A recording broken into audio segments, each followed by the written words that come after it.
This WBTV high-definition program is sponsored by Time Warner Cable. WBTV News at 5 starts right now. Did you have a permit to make a parking lot? No. Straight from the horse's mouth, it's a parking lot without permission. Now, this man has to dig it all up. But first at 5. No matter how long your children go missing, it always seems like an eternity. Neighbors watch and wait. 2 young boys, cousins, lost in Lake Norman, their bodies somewhere in that water. Good Monday evening. I'm Maureen O'Boyle. I'm Paul Cameron. That search is continuing right now. Sky 3 is over Lake Norman in Cornelius earlier today. You can see the dive teams, crews from 13 different counties, aiding in what is all likelihood now just a recovery mission. The 11 and 17-year-olds went under Sunday swimming just off Blythe Landing. WBTV Sarah Batista is there live. And Sarah, any sign whatsoever of these boys? Paul, I wish I could say yes, but search crews have not been able to find them. And part of the problem is the fact that the boat owner didn't know exactly where this happened. It was so chaotic yesterday, he just couldn't remember. The other problem is how deep those waters are. Family members of the missing boys waited at the scene to hear if they'd been found. They were anxious, and you could see it. Dive teams scoured the Ramsey Creek area of Lake Norman all afternoon. The waters, up to 80 feet deep in some parts, made the search more difficult. Crews brought in sonar equipment to scan the lake. 12 search boats from 13 agencies searched for hours under the hot sun. Not knowing exactly where he went in the water would be the hardest part. Police say 17-year-old Derek Porter and his 11-year-old cousin, both from Virginia, were visiting family on Lake Norman Sunday afternoon. The boys got out of the boat for a swim, but the waters got choppy and they went under.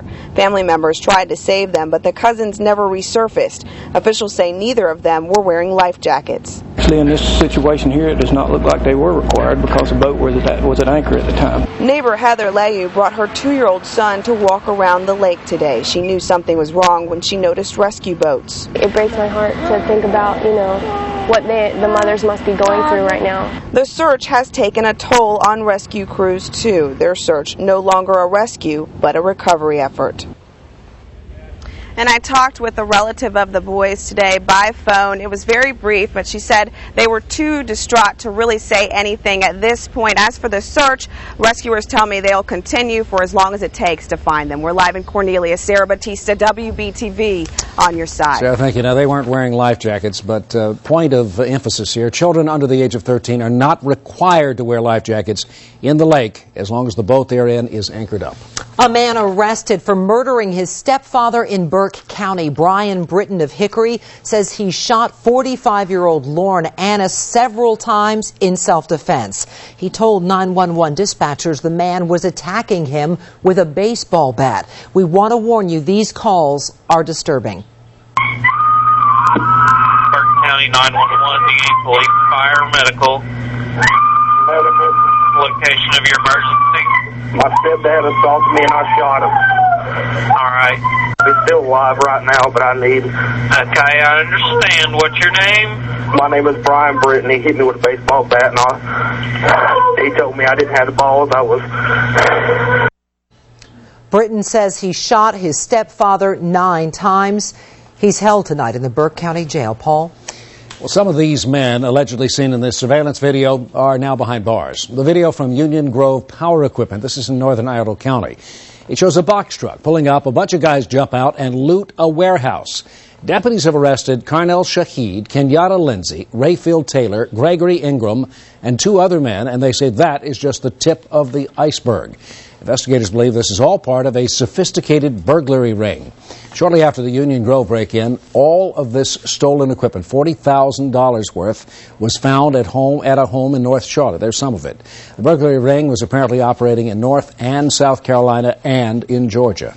Balloons released at the daycare attended by a 4-year-old plane crash victim. Mallory Fields died along with her grandparents last week in Myrtle Beach. Today, family, friends, and classmates gathered at Eastwood Baptist Church in Kannapolis, and they let go of those balloons to say goodbye and say a prayer with all of those balloons in Mallory's honor.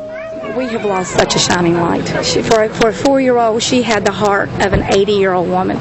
She just loved everybody, and to have lost her and her grandparents, which I know Danny, it has been such a devastation to this community. Little Mallory and her grandparents, Danny and Rachel, were also remembered, all of them today. Hundreds attended their funeral at the Concord First Assembly Church. It happened this afternoon. When there's new development planned in Charlotte, you see these signs. They let neighbors know about the change and give them a chance to weigh in. Well, those signs are up in the Cherry neighborhood just outside Uptown. But the planned project, well, it's already done. A parking lot without permission. WBTV's Steve Crump is there and he's live. Steve, if neighbors had a chance to share their opinion and weigh in, what would they be saying about this? Well, Paul, they would be saying not in our backyard and on our neighborhood as well. And you talk about that debate. It was scheduled for tonight, and you can see the signs are up right here in the Cherry community, but the days for the parking lot here could very well be numbered. Check it out here. The fairly new asphalt along with the painted stripes all headed to the scrap heap because the owner didn't play by the rules.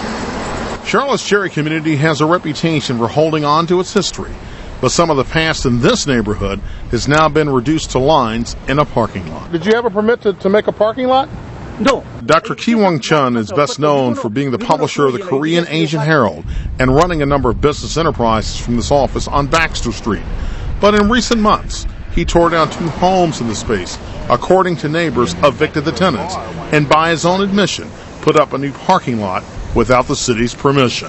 This church, this neighbor church, they don't have any parking lot, none. So you built the parking lot for the church? Yes. In this case, the horse was put behind the cart, houses were torn down, a parking lot was erected. Art Lynch grew up in Cherry and has joined in the fight with other residents who say Dr. Chun's neighborhood plan went too far. The disruption caused those folks to be removed and put in other housing, and it's upsetting to a lot of the neighbors who are older. After putting up the parking lot, Chun asked the city to rezone the land to make it all legal, but in recent days has withdrawn the petition. The city's code enforcement director says Dr. Chun once again has to change the appearance of Cherry Street. He can't use it as a parking lot. What you're saying is he's got to dig it up? He's going to have to remove this asphalt and return it back to its natural condition. He's willing to play along. I will do, whatever the government they ask me to do it, and then I will do it. And the formal request, we've learned, could come from the city tomorrow. That's when there will be a meeting with Dr. Chun and the folks in code enforcement. But it doesn't mean that he's out of the woods just yet, simply because there could be a whole series of fines as well. Live tonight from the Cherry community, Steve Crump, WBTV, on your side. Sounds like quite an expensive mistake, Steve. Thank you. Another zoning battle is going to take center stage at tonight's City Council meeting. People in Dilworth against the Housing Authority's plan to redevelop this land along South Boulevard and turn it into mixed housing and retail. Opponents say it's too much for the area, but have been willing to compromise with the Housing Authority. Well, you can wheel. Sky 3 now live over Union County, where there's a fatal wreck involving this pickup truck. You can see it flipped over there. This is Plyler Mill Road, very close to Helm Shortcut Road, about 5 miles south of Monroe. Once again, a fatal crash here. That truck flipping off Plyler Hill Road and ending up there on the grass beside it. We don't know that this is having any kind of impact on travel. It's a pretty rural area. Again, a fatality in Union County on this Monday. That's a terrible wreck. We know that when you go to the car dealer, you can always negotiate. Or you can smooth talk a salesman, but you can also bargain with your medical bills. We'll show you how in tonight's Stretching Your Dollar. This is Kendall Parker. She was bitten by a shark over the weekend, almost as big as she is. We'll have her story coming up. And I'm meteorologist Eric Thomas. A couple of rumbles of thunder around the area today. We'll let you know how active this week will turn out. It's all coming up in your First Alert forecast.